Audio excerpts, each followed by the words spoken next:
Costa में हुई लूट का नहीं दर्ज हुआ मामला, पुलिस अधीक्षक कार्यालय पहुंचा फरियादी। रायपुर करचुलियान थाना अंतर्गत कोस्टा गांव में राजीव तिवारी पर 2 की संख्या में लोगों ने लूट के इरादे से हमला कर दिया।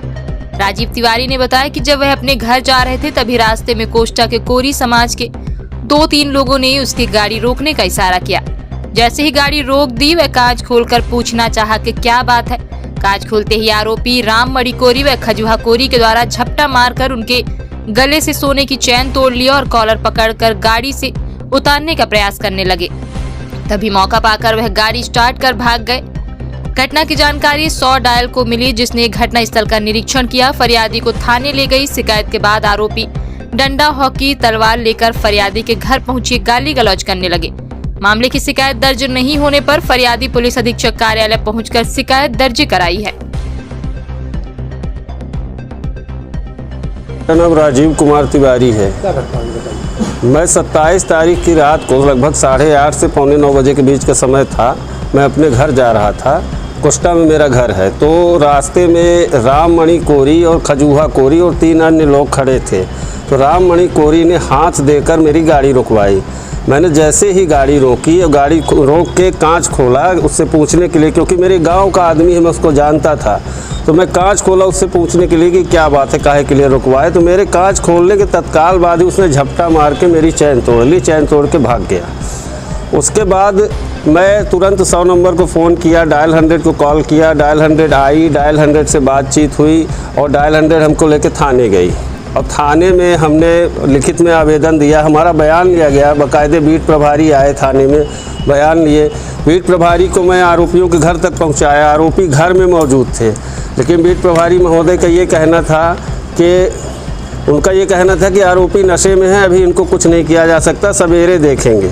और जैसे ही बीट प्रभारी वहाँ से अपना दल बल लेकर गए हैं, वैसे ही वो सारे आरोपी मेरे घर पहुँचकर मेरा गेट तोड़ने की कोशिश कर रहे थे। और मैंने उसका बाकायदे वीडियो बनाया हुआ है। माननीय पुलिस अधीक्षक महोदय से भी मेरी बात हुई थी। रात को 12:30 बजे मेरी उनसे बात हुई है। मैं उनके मोबाइल में उक्त वीडियो भी भेजा हुआ हूँ, लेकिन पुलिस के द्वारा अभी तक कोई कार्यवाही उक्त मामले में नहीं की गई है। हम लोग पत्रकार हैं, पत्रकारों को रात भर काम करना पड़ता है और पूरी रात हम लोगों की ड्यूटी जैसी ही रहती है कि कहाँ अपराध हो रहा, कहाँ क्या हो रहा। अगर इस तरह की स्थिति ये लोग बनाएंगे और इनका जो समुदाय है, ये झुंड में रहने वाले लोग हैं, ये कभी भी उग्र हो सकते हैं और दोबारा मेरे ऊपर हमला कर सकते हैं। इनसे विवाद हुआ, उनसे कोई पुराना विवाद? मेरा पुराना कोई विवाद नहीं है। उन लोगों से कोई लेना देना ही नहीं है मेरा। मैं उनसे काफ़ी दूर रहता हूँ, मेरा घर भी दूर है। मेरा कोई विवाद नहीं। जान पहचान इसलिए क्योंकि वो गाँव के ही लोग हैं और हमेशा उल्टे सीधे कामों में लिप्त रहते हैं। उनको कितने वजन का आपका चैन? चैन लगभग 7.5 तोले की थी। और क्या लागत थी? लगभग 3 लाख, लगभग आज के रेट में 3-3.5 लाख लागत थी उसकी चैन की। और घटना कहाँ की है? घटना कोस्टा की है। ये छोटानी कोरी करके गोमती खोलता है, वहाँ पर असामाजिक तत्वों का जमावड़ा लगता है और वहीं से रास्ता है। नेशनल हाईवे बन गया तो रास्ता हमको कट के ही जाना पड़ता है महर्षि मोड़ से। अब महर्षि मोड़ से जैसे ही हम कटे, उधर किनारे में असामाजिक तत्व वहाँ खड़े ही रहते हैं। वहीं पे अवैध कारोबार सारे होते हैं, जुआ खेलते हैं, वहीं पे कोरेक्स पीते हैं, वहीं पे शराबखोरी होती है, सब कुछ वहीं पे हो रहा है। रायपुर पुलिस देखती है, जानती है, फिर भी कोई कार्रवाई नहीं करती।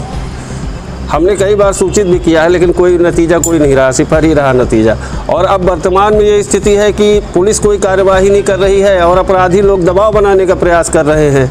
अब मेरे घर में मेरे वृद्ध पिता है, 75 वर्ष की उनकी उम्र है और पत्नी है, 2 छोटी छोटी बच्चियां हैं। घर में मैं रह नहीं पाता हूं। मेरा काम ऐसा है कि मुझे सुबह से ही निकलना पड़ता है।